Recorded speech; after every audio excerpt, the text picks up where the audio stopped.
one winter, I went snowboarding for the first time with my kids. Then I started doing some climbing in the gyms. And for years and years, I had kind of trained, not, I wouldn't say conventionally, but I wasn't doing a lot of rotational stuff and so on. So when I'm snowboarding, my body is facing this way and I'm going that way and everything is going on. And, you know, I had good quad strength and, you know, I was very good in this plane, but I'd come back from snowboarding and I just tore into pieces. And then I started climbing in the rock gym and all these little repositioners and stabilizers and all these little muscles that you need to hold yourself on the wall and so on, just getting torn to pieces as well. And I thought I was kind of fit, but I guess I'm not as fit as I thought I was. And so Juan Carlos Santana, I think you know that name. Juan was, he was an early proponent of tubing, training with bands and tubing and so on. And one of my buddies, Victor Verhaag, V-Man, he was a sales guy for us at CYBEX in the early days. I worked out with him one day and he was showing me all of these crazy tubing things that was going on. And I thought, it's kind of cool, but you know, tubing is, it's, you know, the more you stretch it, the more the resistance is, and you got to change bands. And it's a great tool for very low dollars. I think it's an awesome tool, but I thought, can you improve upon that? And I thought, well, just why not just plain old cable and a weight stack? So I just built kind of a rudimentary XY thing that you could adjust pulleys all over, and I stuck a bench in front of it, and in like a day, I figured, you know, hell, we can make a chest press and a shoulder and this and that and this and that. And I thought, you know, it's pretty easy to pull a cable or a rope, but it's hard to push. You know, when you pull, you can pull pretty effectively. When you push, you know, you've got all these things to control. But I thought in real life, we're not just pushing, you know, one fixed path. We're pushing in multiple planes. I can push here or here or here or here. You know, these are all pushing, these are pulling. You know, there's only so many basic human movement patterns. And, you know, you got pushes and pulls and twists and bends and lunges and squats and so on. So I thought there's something there. And I thought, hell, I'm just going to start a business again. And at the time, I had just enough money just to kind of start a business. And so we did. And I think we started in like March of 2000. And by Thanksgiving, we were shipping 13-piece lines. We moved fast. And the reason we move fast is because everything isn't done by committee. You know, I just go back and make one and say we do it.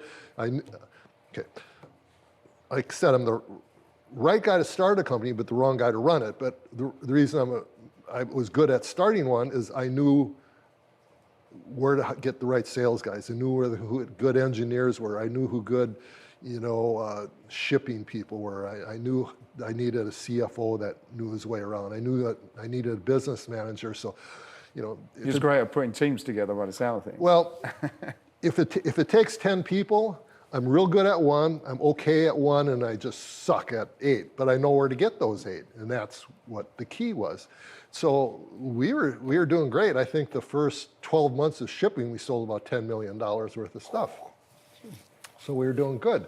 But it was just funded by myself. And so right at the start, when I came up with the idea, I went to all the local banks in Colorado Springs. Everybody's, yeah. But every time I'd meet, they'd put another roadblock. And, you know, a lot of people badmouth lawyers. Well, to me, bankers were the scourge. You know, they were as far from an entrepreneurial mindset as you could get. And finally, I just couldn't fund it myself any longer. I just burned through all my money and this and that.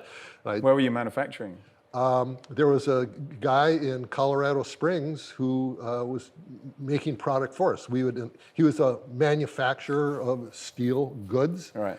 And so we were buying stuff from him. We had our own assembly, and we were shipping product out of Colorado Springs. So what was sort of what constrained the business? Was it just cash flow? Yeah. Right. It was really just cash flow. Yeah. I had completely tapped out of money. You know, if you start in March and you're shipping in November, 13 pieces, and I'd already hired a sales force and all this stuff, you burn through money real fast. And, you know, at that time, we weren't getting paid for 30 days or 60 days or, you know, who knows when you're going to get it. And we just needed money. And I took on one investor who turned out to be one of my critical mistakes that I made. But it finally got to the point where we just needed cash to get going. And we asked around, and we had a few interested people, and it turned out that Icon, you know, folks in Logan, Utah, ended up purchasing the company. Outright, did they? Yes. Right. Yep.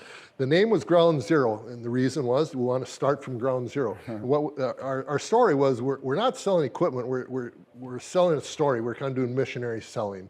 And the story was our bodies move in an infinite number of movements and patterns, and why not train for real life? You know, you bend and you twist and you do movement patterns in conjunction. You can twist and bend and pull, and you can do all of these things. And you know, when in real life are you fixed, stabilized, and isolated? And the answer is you're not.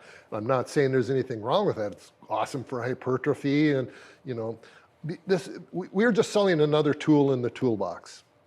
The toolbox is full of stuff that I love. Suspension training, kettlebells, dumbbells, all stuff. We were just selling another tool. We came up with the cable cross with the arms that moved, and I thought that was a pretty cool piece. And Was a connection between the CYBEX one, which came, because the CYBEX they had a really nice cross. That was all ours. That was, okay, Yeah. so Everybody copied ours. So the Ground Zero was kind of an evolution of what was on CYBEX, or No, CYBEX took that yes. idea? Okay. The Freemotion Ground Zero was the first cable cross that was a single tower with the arms that Okay. articulated. You know. Interesting. Yeah, we did that one in 2000 or 2000. Yeah, 2000. That was a nice piece. Very nice piece. You still see a lot of them today that are 13 years old and work as good as when they're, you know, sold.